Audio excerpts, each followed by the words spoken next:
नमस्कार दोस्तों, स्वागत है आपका मेरे चैनल स्टोरी टेलर सीपी पे, जहां पे आपको मिलते हैं नॉवेल, स्टोरीज और कॉमिक्स के ऑडियो बुक्स और ऐसे कंटेंट्स हमारे चैनल पर डेली अपलोड होते हैं। तो समय पर हमारे नए अपडेट्स पाने के लिए प्लीज हमारे चैनल को सब्सक्राइब कीजिए। तो दोस्तों, कैसे हैं आप लोग? उम्मीद करता हूँ खुश होंगे, मजे में होंगे। दोस्तों, आज मैं शुरू करने वाला हूँ हार जीत नॉवल का पार्ट 7। इसके बाकी के 6 पार्ट्स आपको ऊपर आई बटन की लिंक से मिल जाएंगे। तो चलिए दोस्तों, ज्यादा देरी ना करते हुए शुरू करते हैं हार जीत नॉवल का पार्ट 7। सुरजीत के मुंह से बोल न फूटा। नीलम मंत्रमुग्ध सी उन दोनों से परे खड़ी थी और कभी विमल को और कभी सुरजीत को देख रही थी। एकाएक विमल ने अपने सिर से पगड़ी और 50 उतार फेंकी और चेहरे से दाढ़ी मूंछ को नोचकर उतार दिया। इधर मेरी तरफ देखो, वो बड़े आहत भाव से बोला। 2 टाइम गुरुद्वारे जाकर मत्था टेकने वाले सरदार सुरेंद्र सिंह सोहल को क्या बना दिया है तुम्हारी एक करतूत ने? कल तक जो आदमी मक्खी मारने के काबिल नहीं था, आज वो खतरनाक खूनी है, डकैत है, 7 राज्यों में घोषित इश्तेहारी मुजरिम है। अपनी एक करतूत पर पर्दा डालने के लिए तुमने मेरी तबाही और बर्बादी की दास्तान का सिर्फ पहला अध्याय लिखा था। तुम एक पढ़ी लिखी औरत हो और शहरी सोसाइटी का हिस्सा हो। ये नहीं हो सकता कि तुम इस बात से बेखबर रही हो कि मेरी गुनाहों से पिरोई हुई जिंदगी पतन के गर्द की कितनी सीढ़ियां उतर चुकी हैं। मेरे किसी नए अपराध की दास्तान सुनकर या कहीं की पुलिस की ये घोषणा सुनकर कि बस अब मैं कुत्ते की मौत मारा ही जाने वाला था, तुम्हें कैसे लगता था सुरजीत कौर? क्या कभी भी तुम्हें ऐसा एहसास हुआ कि मेरी जिंदगी को तबाही और बर्बादी की एक बेमिसाल दास्तान बना देने के पीछे, मुझे कुत्ते की तरह दूर दूर करती हुई मजबूर जिंदगी बिताने के लिए मजबूर करने के पीछे सिर्फ तुम्हारा हाथ था? ये मेरे कौन से गुनाहों की सजा थी जो तुमने मुझे दी? डोगरा तुम्हें इतना प्यारा था तो तुमने मुझसे शादी क्यों की थी? तुमने उसका दामन क्यों नहीं थामा था? मैं मूर्ख थी, नादान थी, मुझसे भूल हुई। मैंने जो कुछ किया गलत किया, मुझे गुमराह किया गया था। तुम्हें किसी ने गुमराह नहीं किया। अब गुनाह किसी दूसरे पर मत ला दो। ये सारी बातें तुम इसलिए कर रही हो क्योंकि तुम अपनी मौजूदा हालात से खुश नहीं हो। तुम यहाँ सजावट के बाकी सामान की तरह सिर्फ सजा दी गई हो। आज की तारीख में तुम्हें उस मर्द का वो प्यार हासिल नहीं है जिसने कभी तुम्हें अपने मर्द के साथ बेवफाई करने के लिए प्रेरित किया था। डोगरा को अगर तुम आज भी उतनी प्यारी होती जितनी की कभी थी, तो तुम्हारे ख्यालात वो ना होते जो तुम इस वक्त मुझ पर जाहिर कर रही हो। अब तुम्हारी हालत उस धोबी के कुत्ते जैसी है जो न घर का रहा न घाट का। सुरजीत फर्श पर दोहरी हुई बैठी खामोशी से आंसू बहाती रही। सुरजीत कौर, अपना मर्द फिर अपना मर्द होता है। अपना मर्द जिंदगी की आखिरी सांस तक अपना मर्द होता है। उसकी वफादारी आपका हक होता है, आपकी नेमत होती है। लेकिन गैर मर्द के लिए पराई औरत एक हसीन फूल की तरह होती है जो जब मुरझा जाता है तो उसे पैरों तले रौंद दिया जाता है। औरत भी मुरझाए फूलों जैसे अंजाम तक पहुंच चुकने के बाद गैर मर्द की तारीफी निगाहों की हकदार नहीं बनी रह पाती। लेकिन इन तब्दीलियों से उसके अपने मर्द की निगाहों में उसकी कद्र नहीं घट जाती। गैर मर्द के लिए औरत उसका पहलू गर्म करने वाली एक चीज होती है, एक कॉमोडिटी होती है जिसे वो एक स्याही चूस की तरह चूसता है, एक गंदे तौलिए की तरह इस्तेमाल करता है और फिर उसे कूड़े के उस ढेर में धकेल देता है जहाँ इस्तेमाल के नाकाबिल हो चुकी ऐसी चीजें धकेली जाती हैं। अपने मर्द के लिए औरत का दर्जा एक पवित्र देवी का होता है। इसलिए होता है क्योंकि वो उसके बच्चों की माँ होती है, उसकी माँ की बहू होती है, उसकी बहनों की बहन होती है, उसके भाइयों की भाभी होती है। गुनाहों और बदकारियों का मजा वक्ती होता है। गैर की बाहों में औरत को जन्नत दिखाई देती है। वो एक छलावा होता है, एक नुक तृष्णा होती है। देर सवेर हर बदकार औरत की समझ में ये बात आ जाती है जैसे इस वक्त तुम्हारी समझ में आ चुकी है, लेकिन तब तक बहुत देर हो चुकी होती है। विमल हांफने लगा। एकाएक उसका चेहरा तमतमाया था और उसकी आंखों में ऐसी ज्वाला दधक उठी थी कि उसे देखकर नीलम को भी डर लगने लगा। मेरे साथ बेवफाई करके विमल फिर बोला, मेरे प्यार को धोखा देकर तुमने सिर्फ मेरी जिंदगी को तबाह नहीं किया, तुम मेरी माँ की मौत के कारण नहीं बनी। तुमने मेरी आने वाली तमाम पुश्तों की हस्ती मिटा दी। तुमने डोगरा के सामने अपना जिस्म नंगा नहीं किया था, तुमने मेरे खानदान की गैरत और सराफत को नंगा किया था। एक गैर मर्द के सामने नंगी होते समय काश तुमने क्षण के लिए भी सोचा होता कि वो गर्दन नंगी थी जहाँ किसी की निष्ठा और विश्वास ने मोहब्बत के फूलों के हार पहनाए थे। वो छातियां नंगी थी जहाँ से किसी अबोध बालक ने ममता का रस पीना था। वो कोख नंगी थी जहाँ किसी की आने वाली 1000 पुश्तों का बीज पनपना था। सुरजीत ने एक जोर की हिचकी ली। उसकी सुबकियों के साथ उसकी पीठ ऊपर नीचे हिचकोले से खाने लगी। नीलम को डर लगने लगा कि कहीं वो रोती रोती ही ना मर जाए। मैं तुम्हें जान से मार डालने का खतरनाक इरादा लेकर यहाँ आया था। ये उसने नीलम की तरफ संकेत किया। मुझ पर निगाह रखने के लिए मेरे साथ आई थी कि कहीं मैं तुम्हारी दाद फरियाद सुनकर पिघल न जाऊं, मेरा दिल ना पसीज जाए और मैं तुम्हारी जान बख्शी ना कर दूं। लेकिन मैं तुम्हें नहीं मारूंगा, तुम्हारे नापाक खून से अपने हाथ में नहीं रंगूंगा। मुझे यही देखकर बहुत सुकून हासिल हो रहा है कि गुनाह का जो बीज तुमने बोया था उसका फल खाकर तुम खुश नहीं हो, सुखी नहीं हो। बाबे के घर देर है, अंधेर नहीं, ये बात मैं भूल गया था। तुम्हारी आज की तन्हा और बेईमानी जिंदगी ही शायद तुम्हारी सजा है जो तुम्हें मुतवातर मिल रही है। अभी तुम्हें और सजा मिल सकती थी जो कि तुम्हें नहीं मिली। तुमसे मन भर जाने के बाद डोगरा तुम्हें दूध में से मक्खी की तरह निकाल फेंक सकता था, लेकिन उसने ऐसा नहीं किया। उसने सिर्फ तुम्हें अपनी मोहब्बत से महरूम किया, अपनी मेहरबानियों से नहीं। वो चाहता तो ये ऐशो आराम भी वो तुमसे छीन सकता था। मुझे ये ऐशो आराम नहीं चाहिए, वो सुबकती हुई बोली। तुम्हारे चाहने या ना चाहने से कुछ नहीं होता।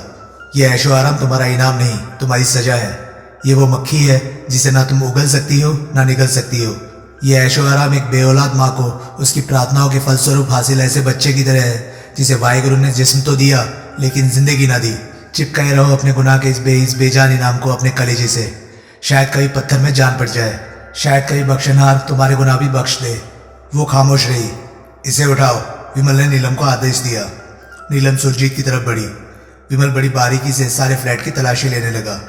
10 मिनट तक वो फ्लैट का एक एक कोना खुरदरा टटोलता रहा।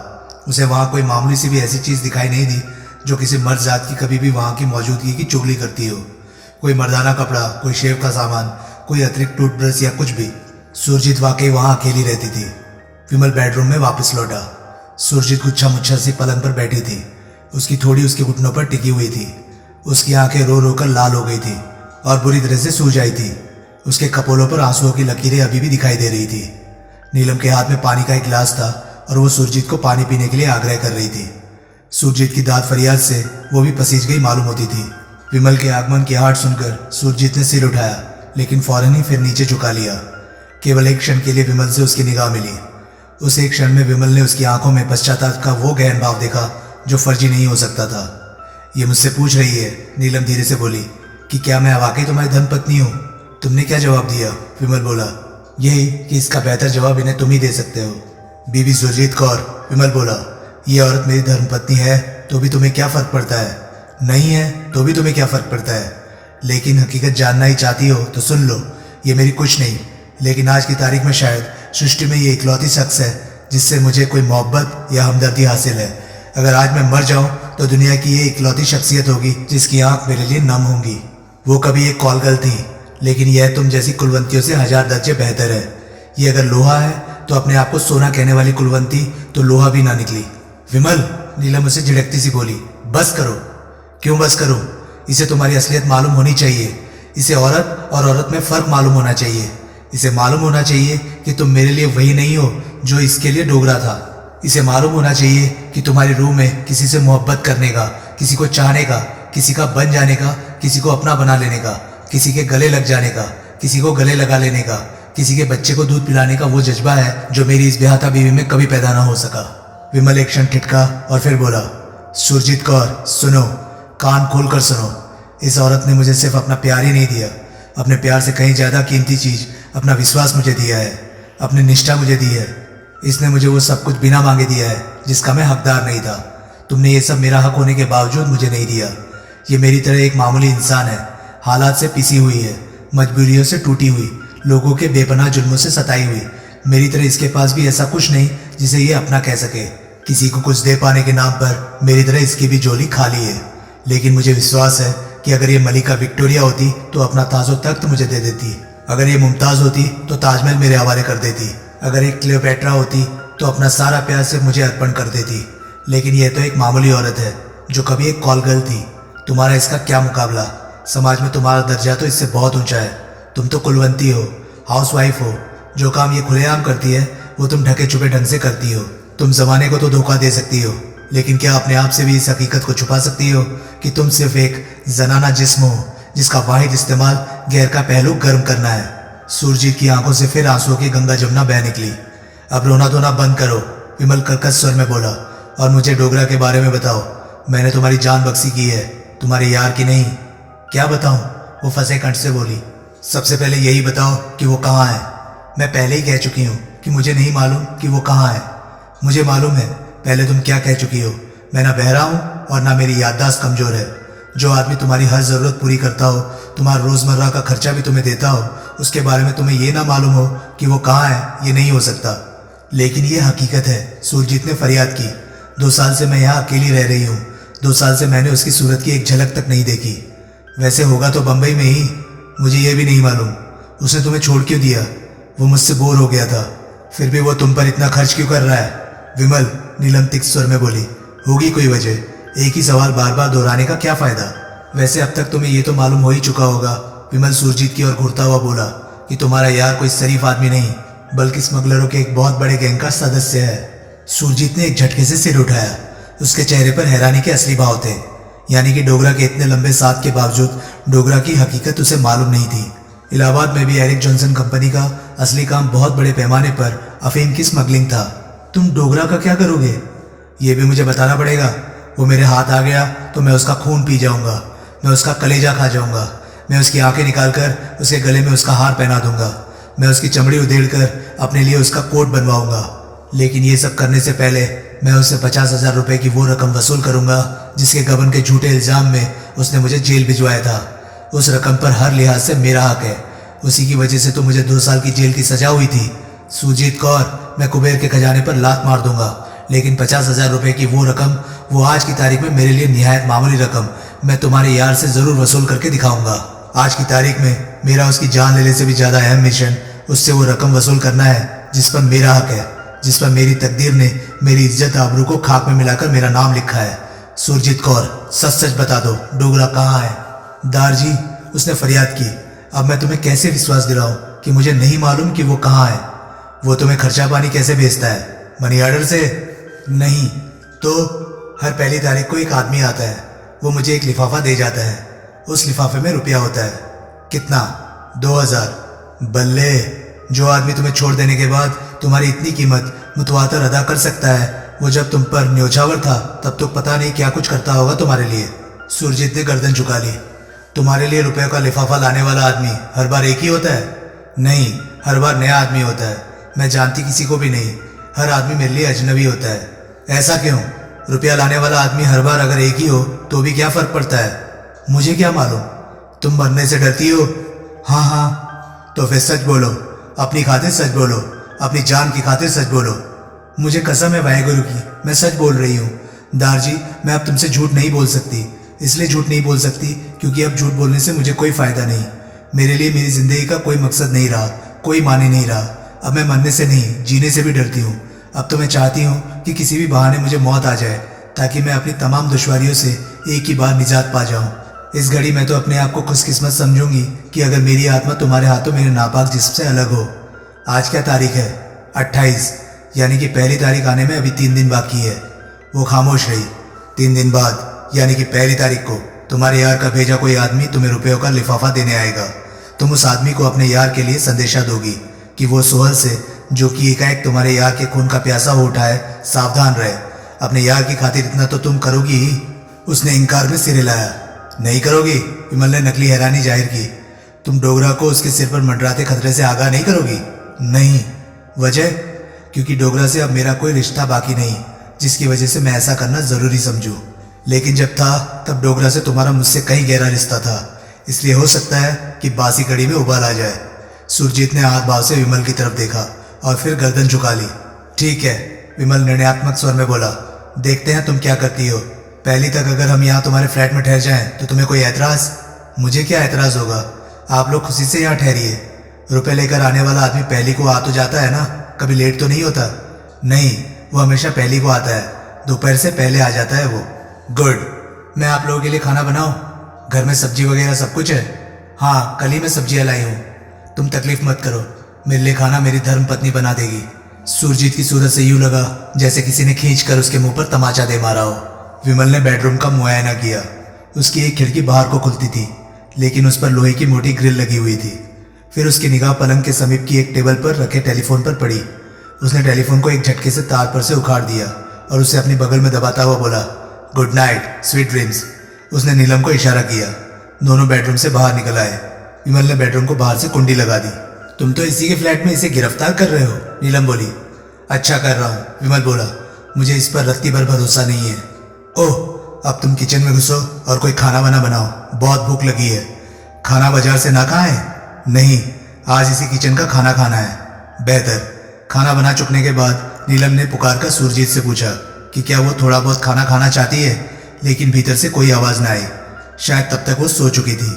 आखिर रो रो कर हलकान भी तो बहुत हुई थी वो। विमल और नीलम ने डटकर खाना खाया और फिर ड्राइंग रूम की सेंटर टेबल एक तरफ सरकाकर कालीन पर सो गए। अगली सुबह विमल की नींद जल्दी खुल गई।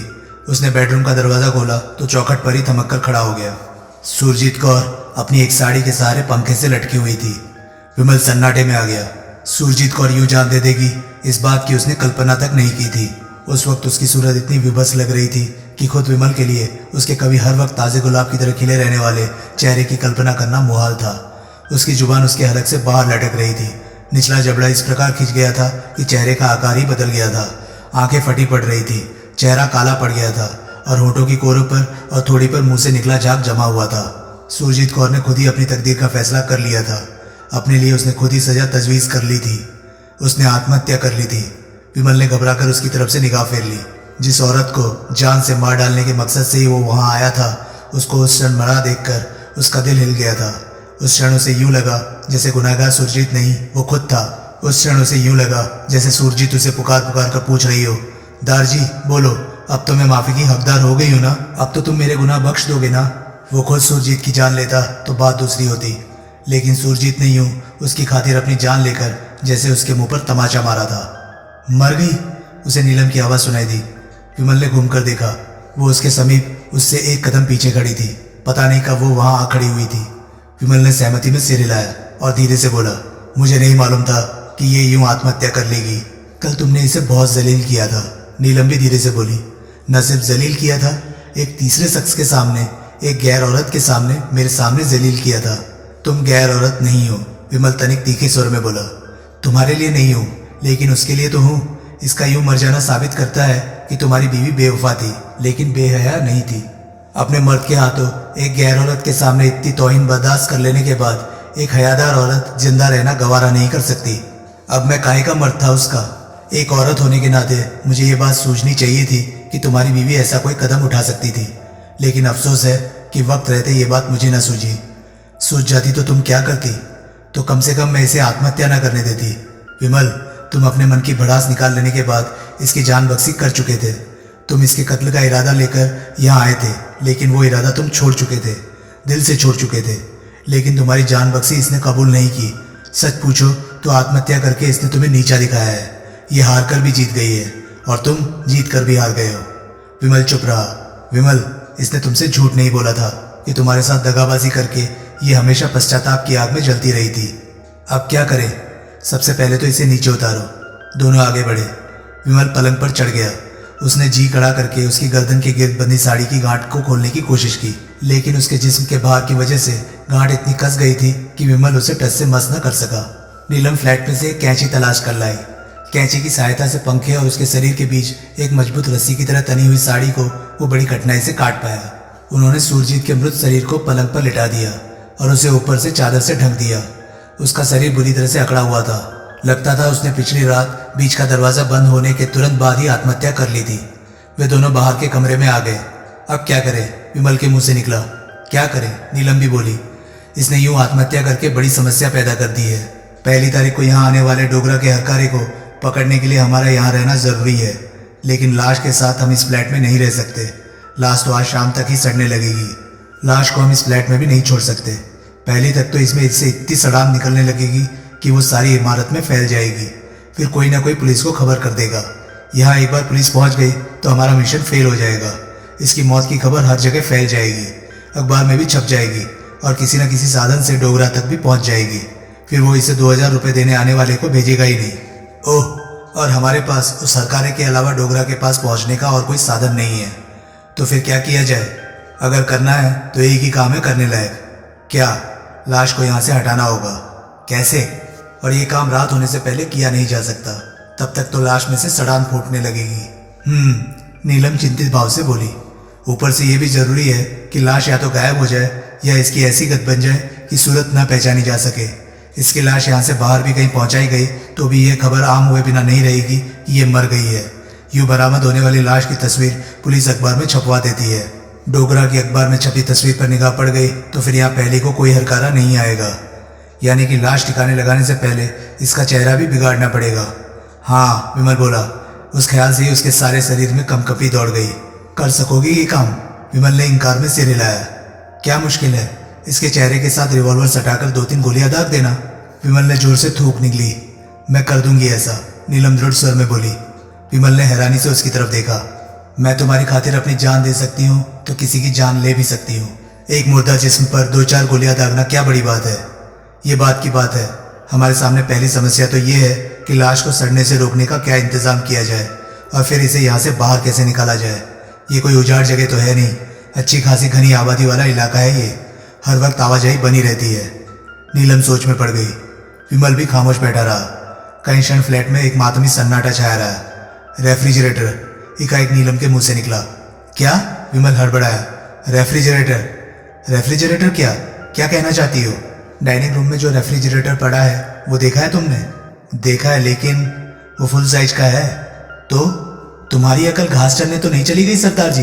अरे उसमें लाश समा सकती है। ओह, विमल के मुंह से निकला। वो अपने स्थान से उठा और डाइनिंग रूम में पहुंचा। उसने रेफ्रिजरेटर का मुआयना किया। रेफ्रिजरेटर खूब बड़ा था। अगर उसे मुकम्मल तौर पर खाली कर दिया जाता और उसके सेल्फ निकाल दिए जाते तो लाश उसमें समा सकती थी। लेकिन रेफ्रिजरेटर आखिर रेफ्रिजरेटर था, डीप फ्रीज तो नहीं था। हो सकता था कि उसमें लाश पहली तारीख तक सड़े बिना न रह पाती। बहरहाल वक्ती तौर पर इस्तेमाल में लाने के लिए नीलम का सुझाव बुरा नहीं था। उसने नीलम को इशारे से पास बुला लिया। दोनों ने मिलकर रेफ्रिजरेटर खाली करना आरंभ कर दिया। रेफ्रिजरेटर में जमा सामान निकाल कर उन्होंने डाइनिंग टेबल पर ढेर कर दिया और उसके भीतर के सेल्फ निकालकर दीवार के सहारे एक और रख दिए। उसने भीतर लगे थर्मोस्टेट कंट्रोल को फुल वॉल्यूम पर कर दिया। फिर वे बेडरूम में पहुंचे। चादर से ढकी सुरजीत की लाश को विमल ने सिर की तरफ से और नीलम ने पैरों की तरफ से संभाला। दोनों लाश को उठाए उठाए बेडरूम से बाहर निकले। वे अभी ड्राइंग रूम के मध्य में ही थे कि एकाएक बड़े कर्कश भाव से कॉल बेल बज उठी। कॉल बेल ऐसे अप्रत्याशित ढंग से बजी थी और फ्लैट के स्तब्ध वातावरण में वो इस कदर गूंजी थी कि लाश दोनों के ही हाथों से छूटते छूटते बची। दोनों की निगाहें पहले अपने आप ही फ्लैट के बंद दरवाजे की तरफ उठ गई और फिर एक दूसरे से मिली। विमल ने वापस बेडरूम की तरफ इशारा किया। दोनों तेजी से बेडरूम में पहुंचे। उन्होंने लाश फिर पलंग पर डाल दी। तभी कॉल बेल फिर बजी। कौन होगा? नीलम फुसफुसाई। विमल ने अनभिन्नता से कंधे झटकाए और नीलम जैसे ही स्वर में फुसफुसाया। जाकर देखो कौन है। अगर कोई अड़ोसी पड़ोसी हो तो उसे चलता कर देना, लेकिन अगर आने वाला डोगरा से ताल्लुक रखता कोई आदमी लगे तो उसे भीतर बुला लेना। नीलम ने सहमति में सिर हिलाया और बेडरूम से निकलकर तेजी से दरवाजे की तरफ बढ़ गई। विमल ने बेडरूम का दरवाजा आधा बंद कर दिया और उसकी ओट में हो गया। अपनी रिवॉल्वर निकालकर उसने हाथ में ले ली। वो दरवाजे की ओट में से बाहर झांकने लगा। नीलम ने फ्लैट का मुख्य द्वार खोला। मिसेस सिंह कहाँ है? बाहर से एक तनिक सकपकाई हुई जनाना आवाज आई। मिसेस सिंह? नीलम सकपकाई। सुरजीत कौर जी। ओह, नीलम संभली और सुसैन स्वर में बोली। वो कहीं गई है। कब तक लौटेगी? कोई पक्का नहीं। आप सेवा बताइए। आप कौन हैं? मैं सुरजीत की बहन हूँ, पंजाब से आई हूँ। ओह, आज ही आई होंगी? नहीं, कल रात आई थी। बम्बई पहली बार आई हो? हाँ। विमल जहाँ खड़ा था वहां से उसे नीलम तो दिखाई दे रही थी, लेकिन वो आंतुक महिला नहीं दिखाई दे रही थी जिससे कि वो बातें कर रही थी।